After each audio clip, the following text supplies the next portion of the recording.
Mga opisyal sa simbahan ni apila nga ikonsiderar sa mga tag-iya sa hotel ang ilang mga rates nunot sa pagdagsa sa mga turista ug pilgrims sa Manila ato sa pagbisita ni Pope Francis sa sunod tuig.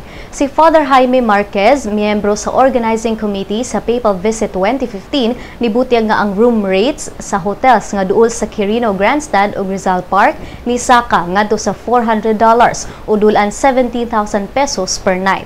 Si Jess Uy sa Presidential Communications Operation Office Undersecretary for Legislative Policy and Legal Affairs nibutyag nga ilang hangyuon si Tourism Secretary Ramon Jimenez kalabot sa apila. Si Marciano Painor, Philippine Ambassador to the Holy See, nibutyag nga gikatakdang mukabat kapin sa 6 million ka mga tawo ang musalmot sa papal visit sa sunod tuig.